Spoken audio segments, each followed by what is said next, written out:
What's up, guys? This is Naxxion back with another video, and while this deck profile will be a bit outdated, as I'm releasing this after the ban list that came out in 2025, this will be relevant for Maze in case anyone wants to build a deck for it, if the format ever becomes relevant. But I still wanted to share my deck design and how well it did.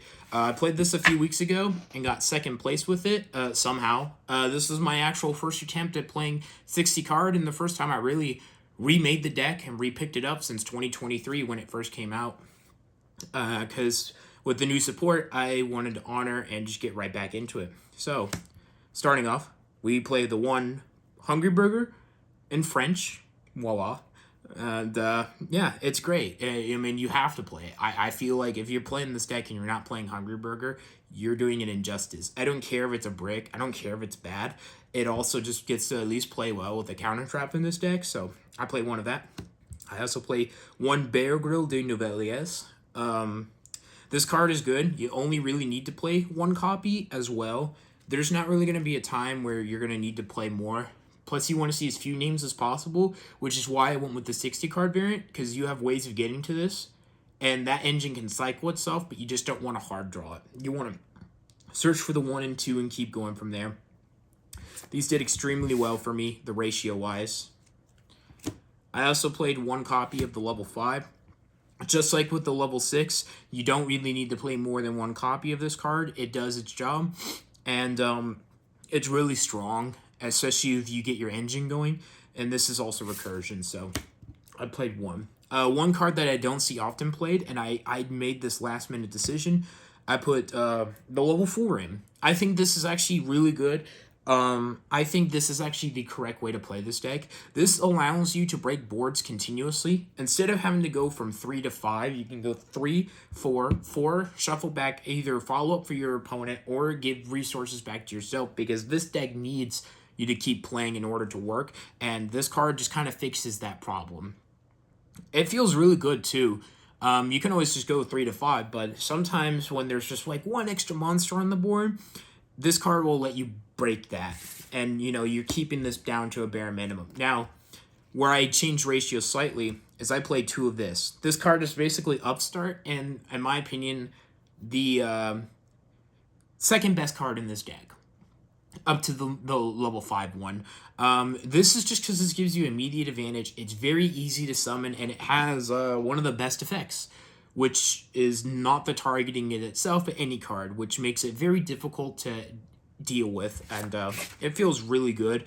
You also need to see some of the smaller names, which is why I play also one of the Nouvelles, just in case there is a spell or trap card matchup. But even then, this is very hard to interact with as well, which is kind of the point. But even then, if you know you're going against a matchup where it doesn't matter, this is an easy side out. It doesn't matter. What does matter is the most important ritual, at least for the low levels, and that's the level 1. The surge effect's not great. I mean, it's cool. Excavate 5, pick 1 possibly, but in grind matches, you're not really going to be able. It would have been better if you can just search, but I digress. You still play this. You need to see copies of this, and I'll explain why, but 2 felt really good. Now, on to the main deck, monsters. I played triple copies of I can't even pronounce this, Poisonnier de Nouvelles.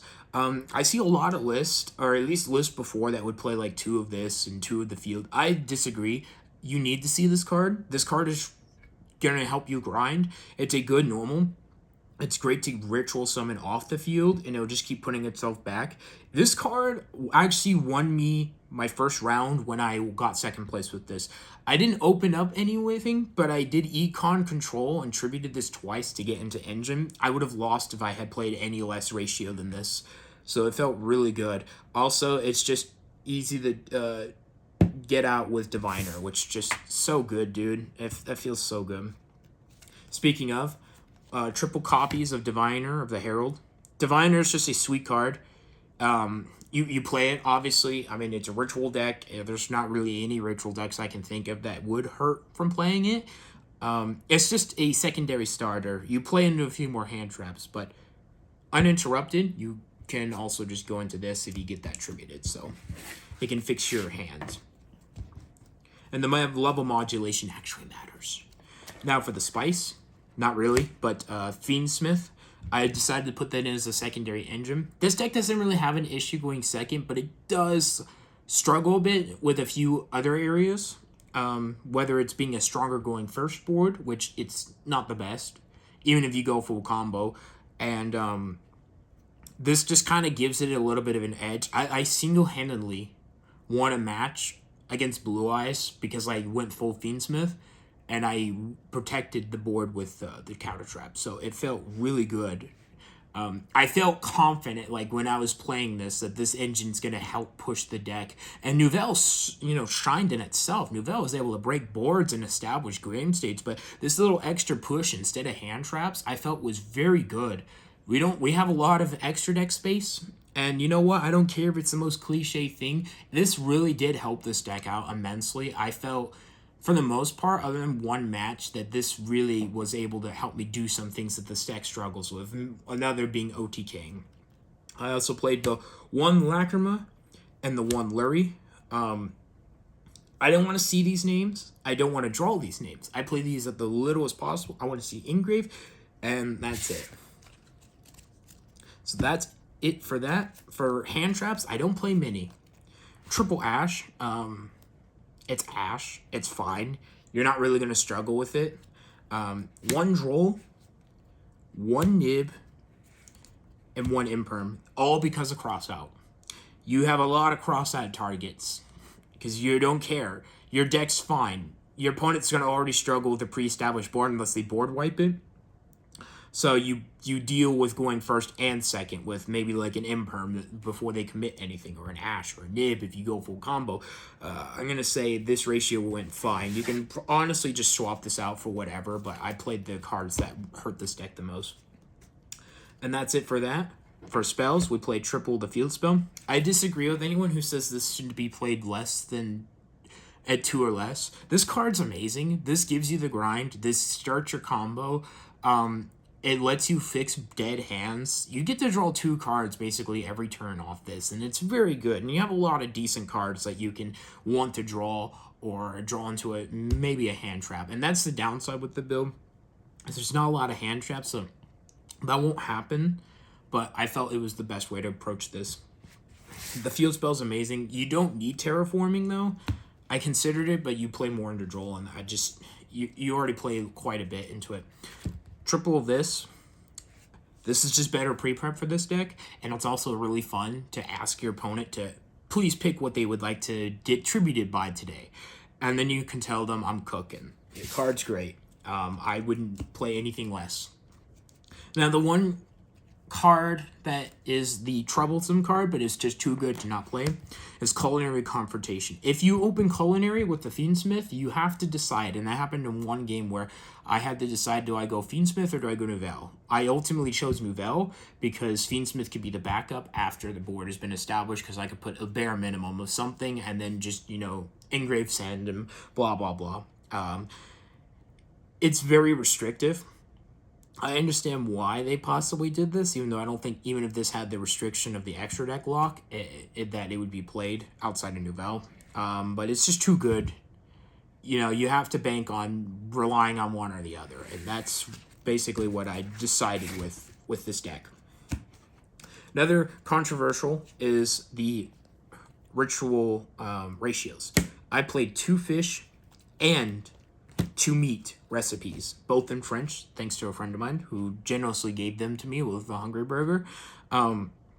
So my thing with this deck is you need to constantly keep getting resources.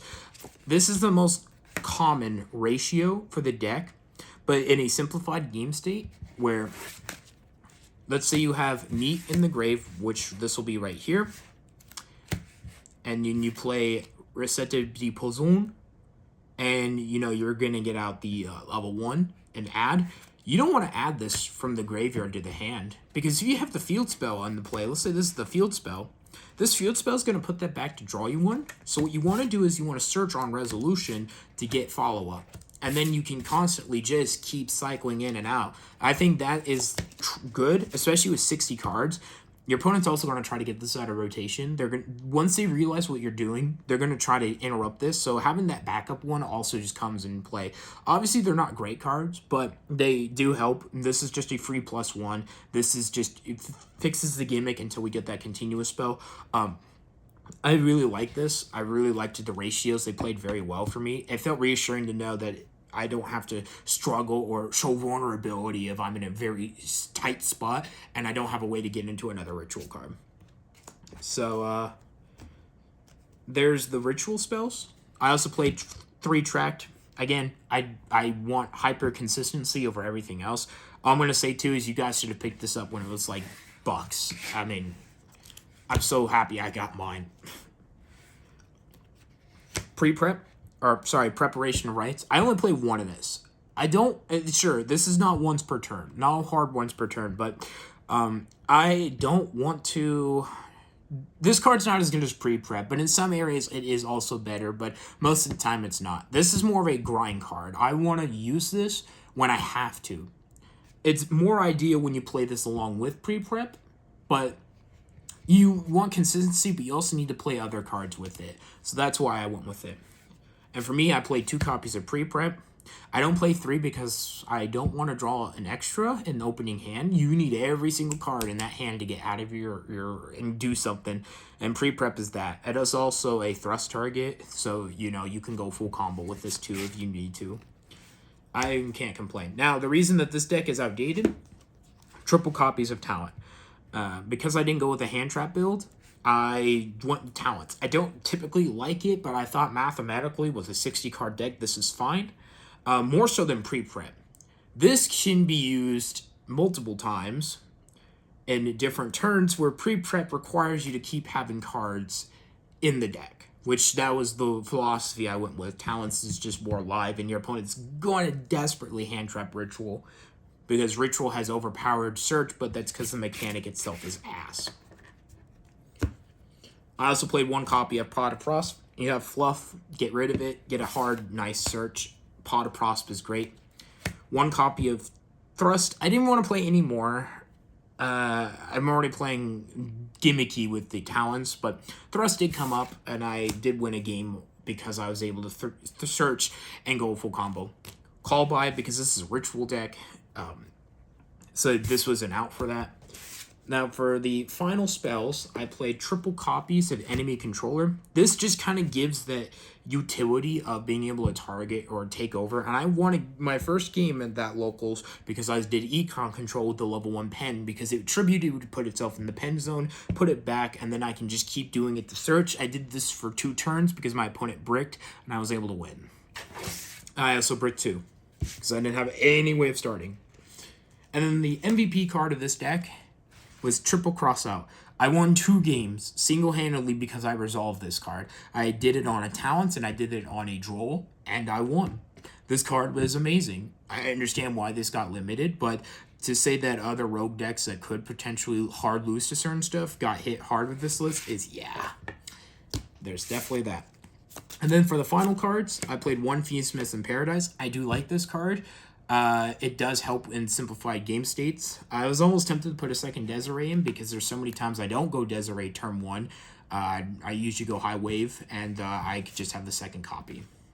But yes, I played 1 of that. It is a bad card, but I don't care. 1 of this. This card's also not great. If this card would be perfectly fine if it could exceed the level of what you're trying to summon, but using it correctly, this can give a nice boon. If you can't extend and you end on like the level 1 or 2, your opponent's going to read, okay, you target. If they somehow forget what your deck is doing, they're just going to read, oh, you're going to ritual summon during my turn. And then, of course, the final, Chef's Special Recipe. I love this card. This is my favorite counter trap in the entire game. And also the fact that it lets Hungry Burger do stuff is so good. Now, for the extra deck, I played 2 copies of this. Because I play Culinary Confrontation, you don't really need any more, even though you're not really killing for space. Because you don't even have to play the Fiendsmith variant. 1 Necroquip and 1 Desiree. because I'm playing the Fiendsmith stuff. Pretty standard for anyone who has seen the list. 2 copies. I don't want to play 3. I want more utility, but at the same time, I want that grind. Herald is just great. Chaos Angel, you can make this with Engrave and Lack, or the level 4 Ritual, whatever you want to do. It's nice, and this is the best Link 2 in the game. 1 High Wave King Caesar and 1 Typhon. I did this. These 2 are not really great in this deck, but the opportunity in which it can be useful is great. So I play them. Actually, in Eldritch, I want to play like 3 copies of Typhon. I think that card's awesome in that deck. 1 Requiem, my nice QCR, which I pulled. 1 Moon, so if you have no way and you want to go into it, you can. Happened once. 1 Sequence and 1 Agumdi for OTK and, of course, getting into Desiree. And then the final 2 cards in the extra, 2 Dynamondo. Solid card, very good for Ritual. I was so excited when this card came out all those years ago. And now for the side, this can literally just be anything you want. This isn't even 15 cards, I'm pretty sure. I think it's less than. I did not expect the 60 card to do as well, but it definitely surprised me. 2 copies of Cash-Cheer Fenrir. I love Cash-Cheer, and Fenrir is solid. It's a high level, it can search itself, so you +1 off it, plus it helps you go second before committing. 1 Mourner, because at least my locals, they like to play Mourner a lot for some reason, so this is a cross-out target that I played. Triple Perilia didn't really come up that much, but, you know, it's still a little too good. Some matchups, this just kills turns. 1 Foolos. I gotta say, if I had 3, I'd play 3. 1 Harpies, 2 Lightning Storm, and triple Ultimate Slayer. Finished out that. They're just there for board breaking. Even though this deck can break boards, it still could use a little assistance, so that's why I went down that path.